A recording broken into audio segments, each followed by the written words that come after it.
सभी छोटे बड़े श्रोताओं को सुनीता भटनागर का प्यार भरा नमस्कार। ऑडियो स्टोरीज के हमारे चैनल कहानी जगत में आप सभी का स्वागत है।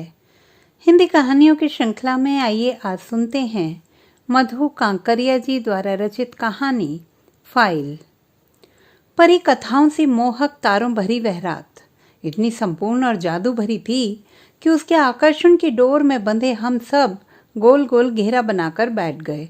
मंद मंथर बहती हवा, महकते बेला फूल और देवदारू के झुरमुटों से छन कर आती चांदनी, हम पर अलौकिकता का वह दौरा पड़ा कि हम सभी रोटी लंगोटी की बात भूलकर जीवन और अनुभूतियों की बातें करने लगे।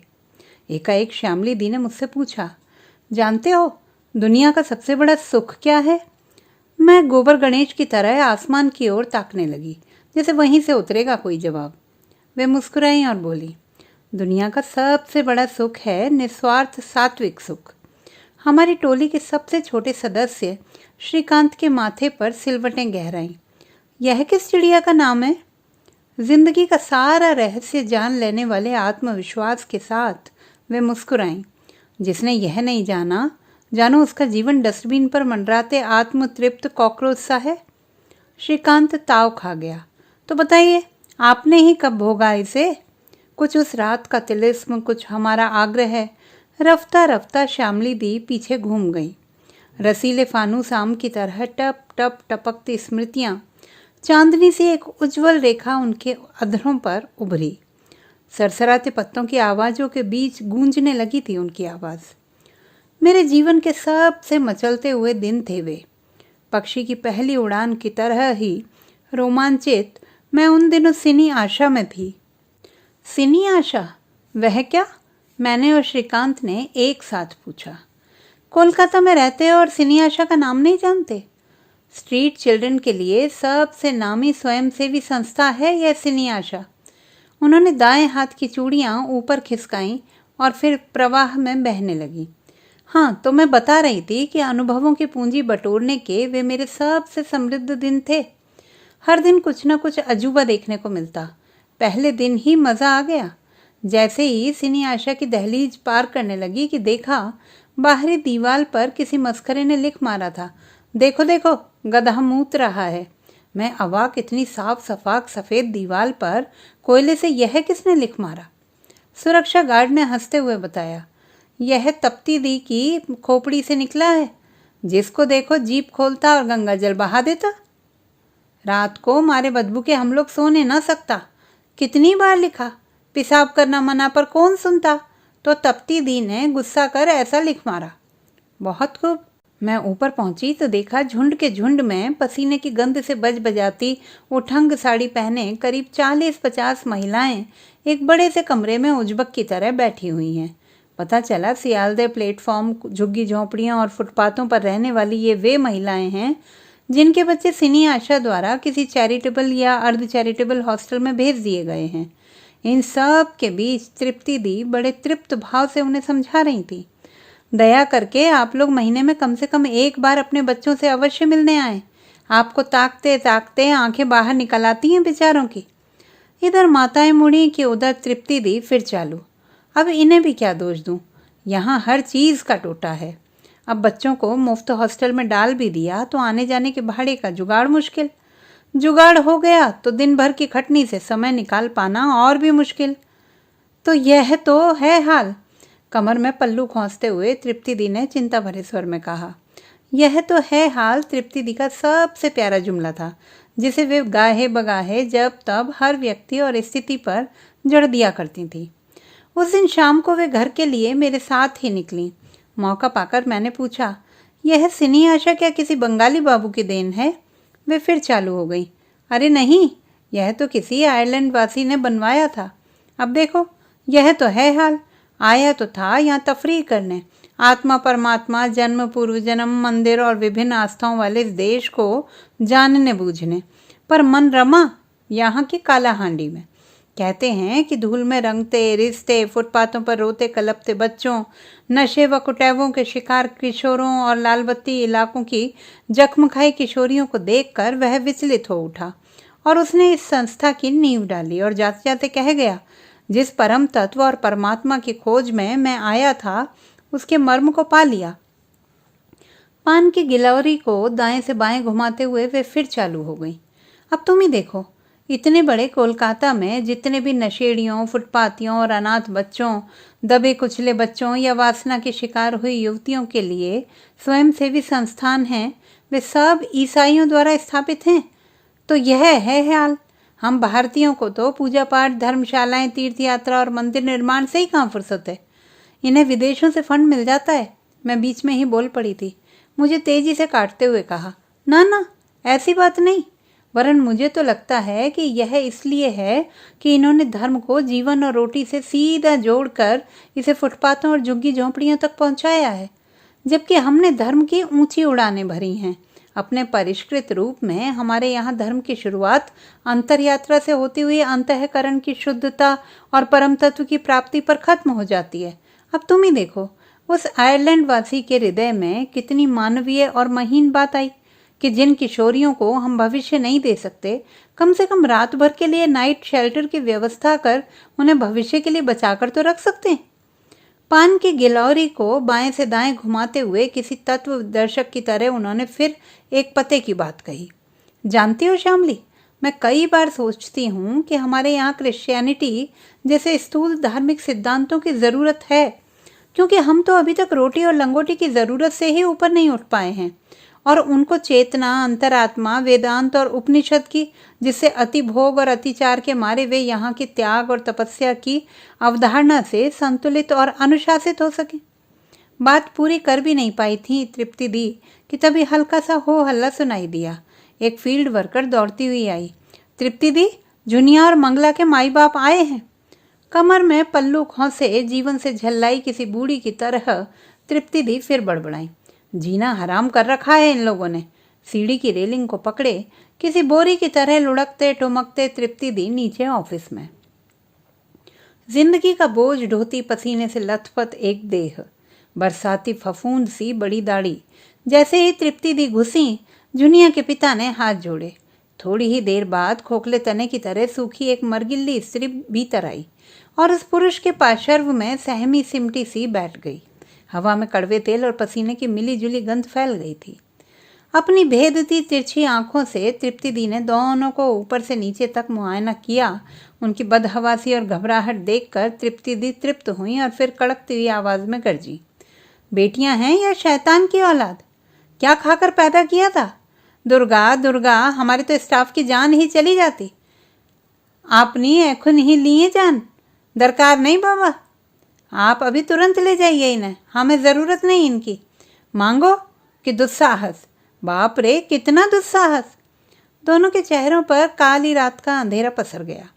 आखिर उस पुरुष ने हिम्मत कर हाथ जोड़ते हुए मुंह खोला, माई बाप बस एक बार दया करें, इन लड़कियों का उतना दोष नहीं। हम लोगों ने ही उन्हें समझाया था कि किसी भी अनजान आदमी के साथ मत निकलना, वे बच्चा चोर होते हैं, बच्चों को मार डालते हैं। बोलते बोलते वह अपनी उठंग धोती के छोर से माथे पर उग आए पसीने को पोंछने लगा। सामने से टूटा हुआ दांत और चेहरे का पिलपिलापन उसे अजीब ढंग से दयनीय बना रहा था। इस कदर की तृप्ति दी कड़की भूल ढीली पड़ी, आंखों में नमी उभरी। अपनी हिंदी बांग्ला मिश्रित भाषा में वे कहने लगी, ठीक है, एक बार माफ़ किया, पर आगे से उन्होंने ऐसी हरकत की तो कान धरे बाहर करो दी भी। किस्सा कोताह यह है कि मंगला और जुनिया का पिता रंग मिस्त्री था और माँ सब्जी बेचती थी। दोनों बच्चियां घर में अकेली रहती थी। इस कारण उनके पिता ने उन्हें समझाया था कि वे किसी भी अनजान स्त्री पुरुष के साथ ना हो लें। इसी बीच पाड़े के किसी व्यक्ति ने रंग मिस्त्री को सिनी आशा के बारे में बताया। सिनी आशा द्वारा उसकी दोनों बेटियों को लखीपुर स्थित काकद्वीप हॉस्टल में भेज दिया गया। माँ बाप भी हॉस्टल साथ गए। माँ बाप को वापस लौटते देखकर दोनों बेटियां फूट फूट कर रोने लगीं तो रंग मिस्त्री ने दोनों के हाथ में 10-10 का एक एक नोट थमा दिया और दोनों पति पत्नी सियालदह लौट आए। आज़ाद परिंदे की तरह दिन भर सड़कों पर गश्त लगाने की दोनों की आदत और हॉस्टल के नियमों वाली सख्त जिंदगी, उस पर वार्डन की मारपीट, डांट फटकार और 24 घंटों की झिक-झिक दोनों बच्चियों को बुरी तरह घर पुकारता और उस पर हाथों में 20 रुपए की पूंजी का भोला विश्वास। एक शाम दोनों हिम्मत कर हॉस्टल से भाग खड़ी हुई। जैसे तैसे वे स्टेशन तक पहुंची, पर स्टेशन पर भीड़ भाड़ और ट्रेनों की कतार देखकर घबरा गईं और रोने लगी। बच्चियों को रोते देख किसी ने उन्हें थाने तक पहुंचा दिया। थाने वालों ने बच्चियों से पूछताछ की। उन्हें सिनी आशा की हॉटलाइन की जानकारी थी। पिछले 20 वर्षों में सिनी आशा ने अच्छा खासा नेटवर्क तैयार कर लिया था। उसी ने नंबर घुमाया 1098 और झुनिया और मंगला के बारे में जानकारी दी। सिनी आशा वालों ने लड़कियों को थाने में ही रुकवा कर रखा और अपनी एक महिला स्टाफ को भेज दिया उन्हें लाने के लिए। महिला कार्यकर्ता दोनों लड़कियों को लेकर ट्रेन में बैठी। जैसे ही ट्रेन छूटी, दोनों लड़कियां भयभीत हो गला फाड़ने लगीं। हम इन मैडम को नहीं जानते, पता नहीं ये हमें कहाँ ले जाएंगी, ये हमें बदमाशों को बेच देंगी। ट्रेन यात्रियों ने भी अपना यात्री धर्म निभाते हुए बच्चा चोर का हल्ला मचाया और देखते देखते महिला की जूते चप्पलों और घूंसों से ठुकाई होने लगी। उत्तेजित और विचार शून्य भीड़ से महिला ने हाथ जोड़कर विनती की, मुझे थाने ले चलिए, सच्चाई का पता चल जाएगा। थाने वाने में कुछ नहीं होता, वहां तो कुर्सी पर चोर डकैतों की माएँ बैठी हैं। जो होना है यहीं हो जाए, फेंक दो साली को चलती ट्रेन से। पर उसी भीड़ में एक दो का विवेक भी उनके साथ था। उन्हें लगा महिला निर्दोष है। उन्होंने किसी प्रकार बीच बचाव करते हुए महिला को थाने तक जिंदा रखा। घटना का बखान करते करते तृप्ति दी फिर अपने मूल एजेंडे पर आ गई और मुझसे कहने लगी, श्यामली, तुम इन सब बच्चों की केस हिस्ट्री लिखो। कुछ की तो लगभग तैयार है, बस तुम्हें उन्हें फिर से टाइप करवा कर फाइल करनी है। पर कुछ एक की केस हिस्ट्री आधी पड़ती है, तुम्हें उनकी फाइल पूरी करनी है। पर इन बच्चों में सबसे टेढ़ी लकीर है पिंकी। बाप रे, साल भर हो गया उसे यहाँ आए, पर उसकी फाइल अभी तक आगे नहीं बढ़ी। अरे पलक झपकने जितना आसान नहीं है उसकी फाइल तैयार करना। पिंकी? पिंकी कौन? वही घुंघरू वाली? तृप्ति दी हंस पड़ी, आंखों में मद छलका। हाँ हाँ, शेई, घुंघरू वाली। ध्यान आया, जब पहली बार पिंकी के दीदार हुए तो उसके पाँवों में घुंघरू बंधे हुए थे। नृत्य और संगीत जैसे उसकी रगों में था। दिन में एक बार वह नृत्य अवश्य करती थी और तब पूरा सिनी आशा उसकी रुनझुन की मादक मादक झंकार से गूंज उठता था। यहाँ के फुटपाती बच्चों के बीच किसी दूसरे सौर मंडल की नक्षत्र सी अलग से झिलमिलाती थी वह। हर एक हृदय में यौवन और सौंदर्य के स्वप्न जगाती वह जिधर से भी गुजरती दिलचस्प आंखें उठ जाती थी उसकी ओर। वह मूक मौन पर चेहरा बोलता हुआ। थोड़ी देर बाद ही किसी भारी भरकम बोरी की तरह लुढ़कते ठुमकते तृप्ति दी फिर मेरे पास आई और गुलाबी रंग की एक फ्लैट फाइल पकड़ाते हुए मुझसे बोली, लो पढ़ लो इसे। पिंकी के बारे में हम लोगों ने जो कुछ भी जाना है वाया दिस फाइल। वे फिर फुसफुसाई, यह लड़की अपने कूल किनारे छूने तक नहीं देती, बहुत सावधानी से बात करना इससे। भाई सभी अपने आगे मुँह पर मिट्टी डालते हैं, पिंकी भी क्या करे? इसकी माँ सोनागाछी में रहती है। अरे माँ क्या, माँ के नाम पर कलंक है। खुद रंडी बनी और पिंकी को भी उसी नरक में घसीटा। पिंकी की फाइल में स्पष्ट लिखा है कि 11 वर्ष से 14 वर्ष की उम्र तक उसके साथ कई बार बलात्कार हुआ और वह भी उसकी माँ के ग्राहकों द्वारा ही। सबसे पहले वह All Bengal Children Welfare Home में थी। वहाँ पर उसकी किसी सहेली को पिंकी की माँ के बारे में पता चल गया था। एक दिन उसने पिंकी से पूछ डाला, तोर माँ की वैश्या छी लो? बस पिंकी के चोले को फाड़ कर एक नई पिंकी निकली और गुस्से में उस लड़की का सिर दीवार से भिड़ा दिया। इस घटना के बाद उसकी फाइल में लिख दिया गया मेंटल केस और उसी आधार पर उसे अंतारा ग्राम मेंटल हॉस्पिटल में भेज दिया गया। वहाँ उसे विक्षिप्तों और मंदबुद्धियों के साथ रखा जाता, पर पिंकी मानसिक रोगी तो थी नहीं। फिर भी कुछ दिनों तक खामोशी ओढ़े रखी उसने। पर जब स्थिति नाकाबिले बर्दाश्त हो गई तो उसने चेक करने आए डॉक्टर से कहा, मुझे नहीं रहना है इन पागलों के बीच। दिन भर ये लोग लड़ती झगड़ती हैं और मेरे बिस्तर कपड़ों पर थूक देती हैं। एक एक शिफ्ट में दर्जनों विक्षिप्तों को निपटाने वाले डॉक्टर की सारी संवेदनाएं सूख चुकी थी। उसके सिर्फ 2 ही काम थे, हर महीने वेतन का चेक उठाना और पागलों को नियंत्रित रखना। इस कारण जब जब पिंकी कहती वह उसे डपट देता, बेशी कोथा कोरले चेने बेंदे दी वो। एक बार गुस्से में आकर पिंकी ने डॉक्टर का हाथ काट लिया। उस दिन उसे दिन भर कुत्ते की तरह चेन से बांध कर रखा गया। फिर किसी चमत्कार की तरह जाने किस बुद्धिमान और सहृदय साइकियाट्रिस्ट की मेहरबानी से उसे हमारे यहाँ भेज दिया गया। मैं अवाक, यह जानकारी की नई परत थी और अभी जाने कितनी परतें और खुलने वाली थी। एकाएक मैंने पूछा, आपने क्या कभी उसमें पागलपन का कोई लक्षण देखा? अपने दाएं हाथ के पंजे निकाल निकाल कर तृप्ति दी ने कहा, अरे नहीं, वह तो खुद मानसिक रोगियों को ठीक कर दे। उसका नृत्य, उसका सेवा भाव, उसका व्यवहार देखकर सभी निहाल हैं यहाँ। बस जरा सी प्रॉब्लम चाइल्ड है। विशेषकर यदि कोई उसके अतीत को छूना भी चाहे तो काटने को दौड़ती है। माँ का तो नाम तक सुनना नहीं चाहती, इसीलिए उसकी फाइल अभी तक अधूरी पड़ी है। इस संस्था का नियम है, जितने बच्चे उतनी फाइलें। वे फिर मेरी ओर आशा भरी निगाहों से देखने लगी। तुम ही पार भी तो। मैंने आत्मविश्वास से सिर हिलाया। अरे, इतने उग्रवादियों का, नक्सलवादियों का, साधुओं का, तवायफों का इंटरव्यू लिया तो यह किस केस की मूली? वे आश्वस्त हुई। खूब भालो। और ग्रहों की अंगूठी वाली अपनी उंगलियों से मेरे गाल को हल्के से थपथपाया। उस दिन अपने विलक्षण रूप में थी पिंकी। समय और सृष्टि के बाहर खड़ी प्रेम पुजारिन मीरा की तरह नाच रही थी वह। सिनी आशा में वार्षिकोत्सव की तैयारियां चल रही थी। मैं भी फाइलों को परे खिसका कर नृत्य देखने पहुंच गई। ऐसा स्वाभिमानी सौंदर्य ओस बूंद की तरह शीतल और अग्नि की तरह दहकती हुई। लगा जैसे कोणार्क के सूर्य मंदिर की दीवारों पर उत्कीर्ण कोई रूप सी जमीन पर उतर आई है। उसके प्रभा मंडल से चौंधियाए पास ही हैप्पी होम और सिंग विंग के कई बच्चे बुखार में भी आकर खड़े हो गए थे। मस्त मोरनी की तरह अपने मन के मधुबन में नाच नाच कर पूरे वातावरण को मीरामय बनाने के बाद जब वह थक कर बैठ गई तो जाने किसी ईर्ष्यालु लड़की ने गुस्ताखी से पूछ डाला, बिना नृत्य स्कूल में दाखिला लिए इतना भव्य नृत्य तो तुमने अपनी माँ से सीखा होगा। बस देखते ही देखते उल्लास, सौंदर्य और उमंग की वह देवी जंगली बिल्ली बन ची ची करने लगी। श्वेत कण से चमकता उसका चेहरा गोबर के अधजले उपले की तरह बदरंग हो गया। उसकी गुलाबी आंखों से चिंगारियां फूटने लगी। वह अपनी सहेली पर टूट पड़ी और उसका बायां हाथ इतनी जोर से मरोड़ा कि यदि पास में ही बैठी गिटार वादिका ने उसे नहीं छुड़ा लिया होता तो हड्डी ही टूट जाती उसकी। इस घटना के बाद पिंकी फिर सिकुड़ती चली गई। खामोशी उसके भीतर फैल गई। आहिस्ता आहिस्ता उसे फिर मानसिक अस्पताल में भेजने की बात होने लगी। तृप्ति दी के घोड़ा छाप लंबोतरे चेहरे पर विषाद की हल्की परत फैल गई। उन्होंने फिर मुझे आगाह किया, अभी तक आपने पिंकी की फाइल पर काम करना शुरू नहीं किया। यह तो है हाल पिंकी का। कभी भी उसे मेंटल हॉस्पिटल में भेजा जा सकता है। नहीं, यदि दूसरे बच्चों को उससे खतरा हो तो उसे कैसे रखा जा सकता है। कुछ दिनों बाद ही दुर्गा पूजा आ गई, कोलकाता का सबसे बड़ा जातीय त्योहार। पूरे 4 दिनों तक दुल्हन की तरह सजा धजा कोलकाता और रोशनी की झालरों से झिलमिल झिलमिल करते यहाँ के पंडाल। कोई पंडाल ताजमहल की अनुकृति, तो कहीं दिल्ली का संसद भवन, तो कहीं हाई कोर्ट, तो कहीं जयपुर का हवा महल।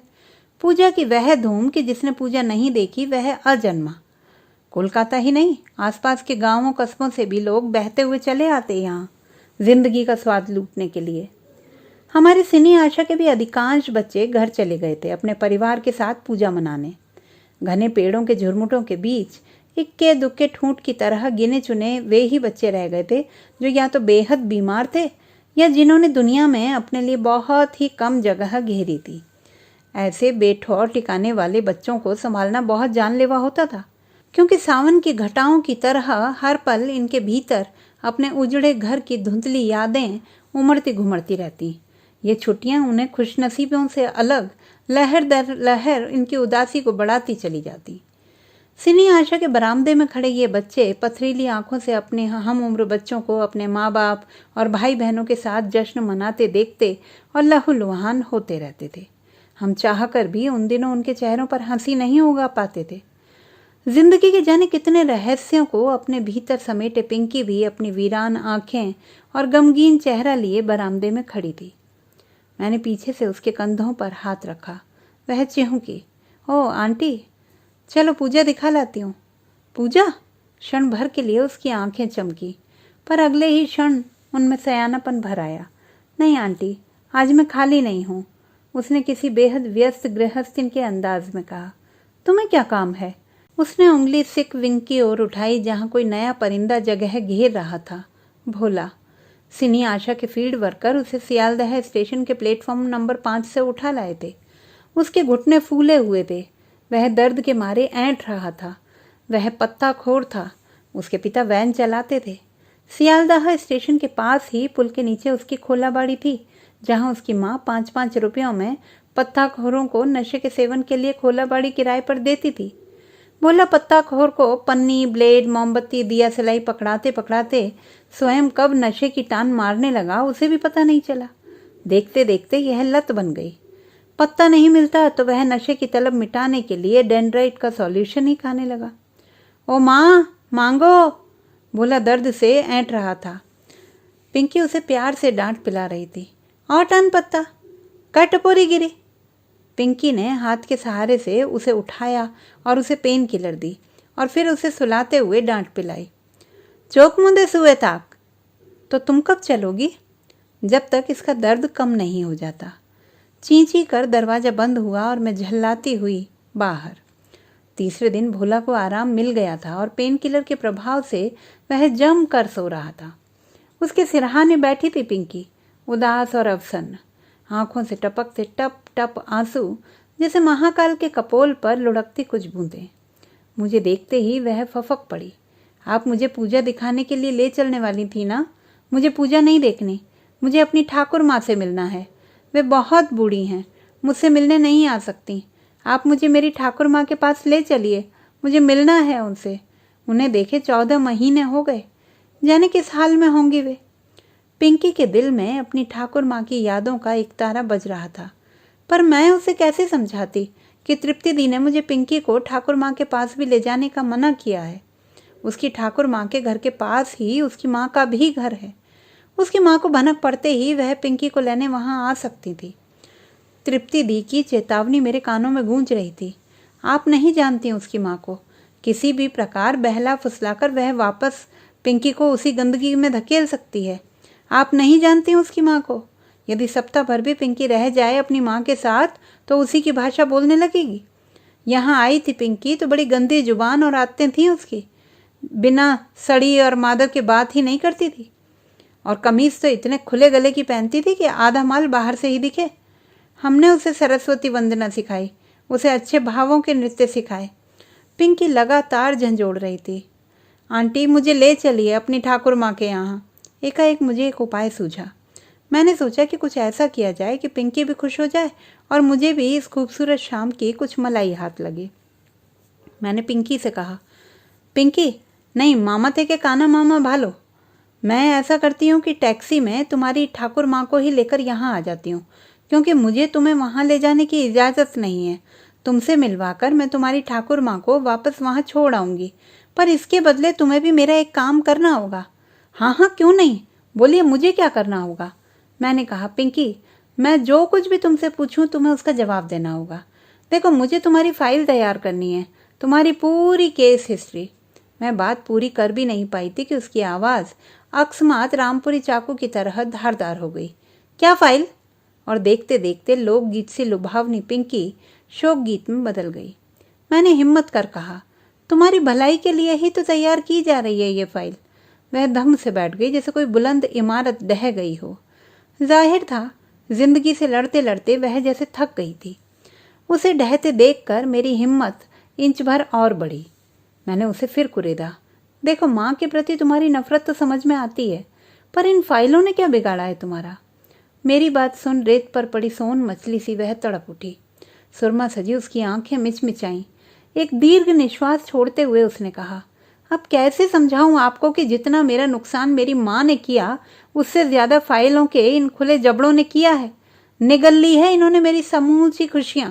इज्जत की डाल पर झूलते आप लोग क्या कभी सोच भी सकते हैं ये सत्य कि 11 से 14 वर्ष तक मेरा कई बार बलात्कार हुआ। जब तक इन फाइलों में दर्ज रहेगा समझ लीजिए यह मेरे माथे पर दर्ज रहेगा। जो मेरे साथ हुआ उसके लिए मैं दोषी नहीं। यह सोच मैं अपने अतीत को भूल जिंदगी में रुचि लेने लगी थी। एक लड़के से प्रेम भी करने लगी थी। वह सचमुच मेरी जिंदगी का उजाला था। उसे देख मैंने पहली बार महसूस किया कि आदमी जीना तभी सीखता है जब किसी से प्यार करता है। वह भी मुझे बेइंतहा चाहने लगा था। मैंने उसे बताया कि मेरी माँ सोनागाछी में रहती अवश्य है, पर वह बुरा काम नहीं करती। वह आसपास के घरों में खाना पकाती है। मेरी ठाकुर माँ बहुत बूढ़ी हैं, इस कारण माँ ने मुझे सिनी आशा में रखा है। वह मुझे प्यार भी करता रहा, पर भीतर ही भीतर मेरे बारे में खोज खबर भी करता रहा। एक दिन मेरी अनुपस्थिति में उसने ऑफिस के क्लर्क को घूस वूस देकर पटा लिया और मेरी फाइल पढ़ डाली। उसके बाद से उसने मुझसे मिलना छोड़ दिया। कई दिन की छटपटाहट के बाद एक बार मैं उसके घर पहुंची तो उसने मुझे बाहर से ही चलता किया।